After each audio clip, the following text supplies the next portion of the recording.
अच्छा बताइए, ये जो वोट चोरी हो रही है इसके बारे में क्या सोचते हैं आप? वोट तो चोरी हो रही है। ऐसे सर हम हैं बीजेपी के आदमी, लेकिन फिर भी मैं बोल रहा हूँ अगर बीजेपी में हमारा काम नहीं हो रहा है तो हम विरोध करें। इस धांधली को रोकना होगा आपको सर।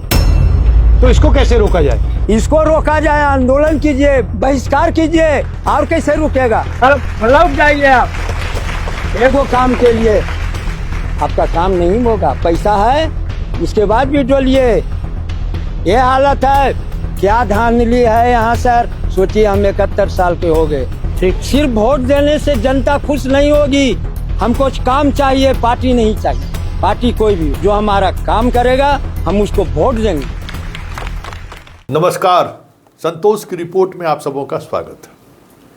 कार्यक्रम की शुरुआत या इस खास बुलेटिन की शुरुआत से पहले मैंने एक क्लिप दिखाया कि राहुल गांधी को एक 71 वर्ष के युवा, बिहार के युवा, 71 वर्ष के युवा क्या कह रहे हैं। सड़क पर उतरना होगा, आंदोलन करना होगा, बहिष्कार करना होगा। देखिए, वाकई में इस देश में अगर आप बदलाव चाहते हैं या इस देश में जो संवैधानिक संस्थान है उनको अगर आप मजबूर कर सकते हैं सही काम करने के लिए या फिर चुप कर सकते हैं, ये तभी हो सकता है जब आप रोड पर रहेंगे। याद करिए राहुल की यात्रा कब शुरू हुई है? 17 तारीख से। और ये हम नहीं कह रहे हैं कि राहुल की यात्रा की वजह से सुप्रीम कोर्ट का मिजाज बदल गया है, ये हम नहीं कहेंगे। लेकिन हम ये जरूर कहेंगे कि राहुल की यात्रा ने पूरे सुनवाई को किस तरीके से, हम ये भी नहीं कहेंगे कि प्रभावित किया है, लेकिन किस अंदाज में चीजें बदली हैं ये देखने वाली बात होगी। आज सुनवाई हुई है। आज सुनवाई होने के दौरान जज साहब जितने परेशान थे, जज साहब जिस तरीके से चाह रहे थे कि जल्दी जल्दी मामला ख़त्म करो, जल्दी जल्दी कुछ चीज़ों को कहते हुए निकल चलो, यही बेहतर है, क्योंकि हर तरफ से दबाव है इस मुद्दे को लेकर। और जिस तरीके से उन्होंने कहा कि ऑनलाइन भी फॉर्म जमा कीजिए और आधार मानिए, ड्राइविंग लाइसेंस भी मानिए, सब कुछ मांगे, वो 11 के अलावा इन लोगों को भी मांगिए और उसको कंसीडर कीजिए। हालांकि ADR की तरफ से जो एडवोकेट खड़े हुए थे उन्होंने कहा कि आधार को अभी भी नहीं मान रहे, उसको उन्होंने अनसुना कर दिया। लेकिन सच्चाई यही है कि चुनाव आयोग अभी भी आधार को नहीं मान रहा है। लेकिन खैर चलिए, आज भी उन्होंने आदेश दिया है। बहुत सारी बातें हुई, 1 घंटे से अधिक समय तक बहस चला है। बहस का कोई कंक्रीट नतीजा सामने नहीं आया, लेकिन पूरे उस सुनवाई के दौरान जो बातें देखने को मिला, लाइव दिख रहा था। राहुल के सड़क पर उतरने का मतलब क्या है वो लोगों को समझ में आ रहा था। एक इशूज को लेकर सड़क पर उतरने का मतलब क्या है कि 35 मिनट 58 सेकेंड मोदी भाषण किए, लेकिन एक बार भी राहुल पर उन्होंने नहीं बोला। एक भी SIR पर चर्चा तक उन्होंने नहीं की। घुसपैठियों पर करते हुए निकल गए वो। लेकिन हम एक भी विदेशी को हम वोट गिराने नहीं देंगे, जुबान तक नहीं खुला। ये सड़क पर उतरने का नतीजा है।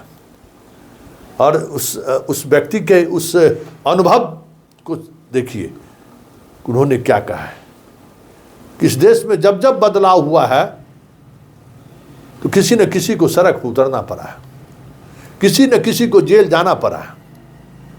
SIR को लेकर पहले दिन की सुनवाई और बाद के दिन की सुनवाई में किस तरीके से सुप्रीम कोर्ट 180 डिग्री पर टर्न लेते हुए दिखे, जनता देख रही थी ना।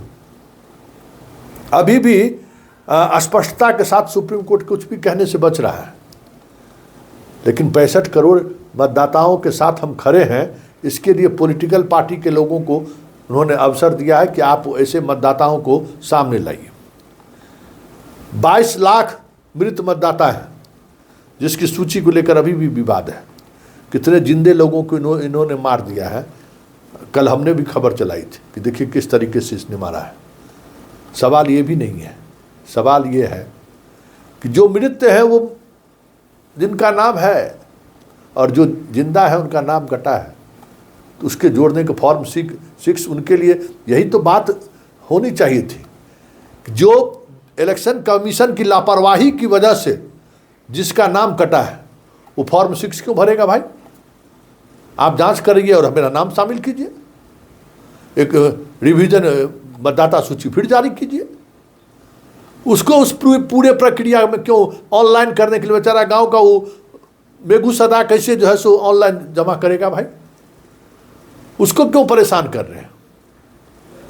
लेकिन इतनी बात भी तब आई है जब राहुल रोड पर है। जब तक राहुल रोड पर रहेगा 1 सितंबर तक बहुत सारी चीजें आपको बदलती हुई दिखेंगी, और ये बदलाव संकेत है कि देश बदल रहा है। क्योंकि जब जब इस तरीके का यात्रा जिसने भी किया हो, देश उनके साथ खड़ा रहा है। जब जब भी किसी इशूज को लेकर लोग सड़क पर उतरे हैं, नतीजा आया है सामने। किसान आंदोलन पर कितनी बड़ी बड़ी बड़ी बातें हुई, कितना महीनों वो आंदोलन चला और आखिरकार मोदी को झुकना पड़ा ना। इसी तरीके से देखिए SIR के इशूज पर भी सुप्रीम कोर्ट के स्पष्ट आदेश के न होने के बावजूद भी जिस तरीके से आयोग और सरकार दबाव में है, वो आयोग के बयानबाजी से और सरकार के बयानबाजी से समझा जा सकता है। वैसे आज एक और याचिका दायर हुई है जिसमें कांग्रेस पार्टी का मान्यता समाप्त करने और राहुल और खड़गे को जेल भेजने के लिए कहा है कि उन्होंने वोट चोर कह दिया। बहुत सही है, उस पर डिसीजन देना चाहिए सुप्रीम कोर्ट को। देखिए, ये हम मानते हैं कि अगर इस देश में मोदी जैसे प्रधानमंत्री नहीं होते तो इस देश का पाखंड जो है ना सामने नहीं आता। ये जो पाखंडियों का जो देश है, तमाम तरह के पाखंडी, कोई नैतिक मूल्य नहीं, वो सारे लोग चादर के अंदर छिपे रह जाते।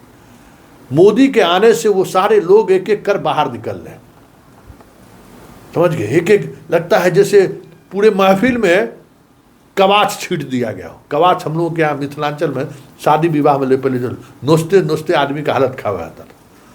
तो वही इस देश के जो डेमोक्रेटिक इंस्टीट्यूशन है या ये डेमोक्रेटिक सिस्टम है ना, मोदी ने आकर उसमें कवाच छीट दिया है।